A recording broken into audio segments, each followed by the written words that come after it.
ஹோம்ல இருந்தே சம்பாதிக்கணும்னு சொல்லி உங்களுக்கு ஒரு ஆசை இருந்தேன்னு சொன்னால் கண்டிப்பாக இந்த எஃப்லியேட் என்ற ப்ரோக்ராத்தை நீங்கள் தெரிஞ்சே ஆகணும். What is எஃப்லியேட்? எஃப்லியேட்னு சொன்னால் இன்னொருவருடைய ப்ராடக்டை நம்ம ப்ரொமோட் பண்ணி அதை விற்கிறதுக்கு பேர் தான் எஃப்லியேட். வந்த எஃப்லியேட் எப்படி ஒர்க் ஆகும்னு சொல்லி நாங்கள் பார்ப்போம் 4 ஸ்டெப்பில். ஒன்றாவது, நீங்கள் ஒரு எஃப்லியேட் ப்ரோக்ராமுக்கு ஜாயின் ஆகணும். ரெண்டாவது, அவங்க தர லிங்க் மூலியமாக அவங்களுடைய ப்ராடக்டை வந்து நீங்கள் செல் பண்ணணும். எங்கேருந்து செல் பண்ண முடியும்? உங்களுக்கு சோஷியல் மீடியாவை யூஸ் பண்ணலும். இது 3வது option. Social media like YouTube, TikTok, Instagram, Facebook மாதிரி இடத்துகளில் இந்த லிங்க்கை யூஸ் பண்ணி உங்களுக்கு அந்தந்த ப்ராடக்டை போட்டுக்கொள்ள முடியும். இந்த லிங்க்கை யூஸ் பண்ணி யாராவது பை பண்ணாங்கன்னு வைங்க, அதான் 4வது. பை பண்ணாங்கன்னு சொன்னால் ஜாக் போட்டுங்க, உங்களுக்கு தான் அதோட கமிஷன். ஸோ இதுதான் சிம்பிளி அஃபிலியேட் சொல்கிறது. நீங்கள் அந்த ப்ராடக்டை தொட மாட்டீங்க, அந்த ப்ராடக்டை பார்க்க மாட்டீங்க, ஒன்றுமே செய்ய மாட்டீங்க.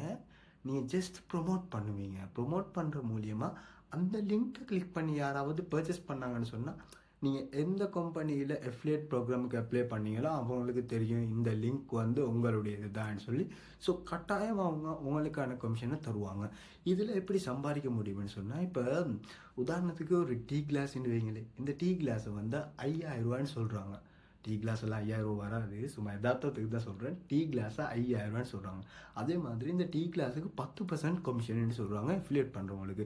அப்போ இந்த ஒரு டீ கிளாஸை நீங்கள் விற்றீங்கன்னு சொன்னால் உங்களுக்கு 500 ரூபா கிடைக்கும். இதே மாதிரி 4 விற்றீங்கன்னு சொன்னால் ஒரு நாளைக்கு 2000 ரூபா கிடைச்சிடும். இது நார்மல் இல்லைங்க. இப்படி தான் ஸ்ரீலங்காவில் பாதி பேர் ஒரு நாள் ஃபுல்லாக வேலை செஞ்சு சம்பாதிக்கிறான். 1000 ரூபா 1500 ரூபா தான் ஸ்ரீலங்கா. அவ்வளோதான் ஸ்ரீலங்கா. ஆனால் இந்த மாதிரி சம்பாதிக்கிறவங்க ஜஸ்ட் ப்ராடக்டை போட்டுக்கிட்டே போகலாம். அவங்களுக்கு ஒரு வேலையுமே இருக்காது. ஆனால் கஷ்டப்பட்டு சம்பாதிக்கிறத விட கூட சம்பாதிக்கலாம். அதான் ஹார்ட் ஒர்க் பே ஆஃப்னு சொல்லுவாங்க. நம்பிடவே நம்பாதீங்க. ஹார்ட் ஒர்க் வந்து மாடாக்கிட்டே தான் இருக்கும். ஸோ கொஞ்சம் ஸ்மார்ட்டாக வேலை செய்யுங்க. இந்த வீடியோ உங்களுக்கு பிடிச்சிருந்துன்னு சொன்னால் லைக் பண்ணுங்கள். மறக்காமல் எங்கள் சேனலை சப்ஸ்கிரைப் பண்ணுங்கள்.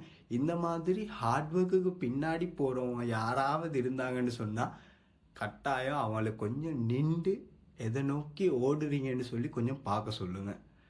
Okay, that's it for today.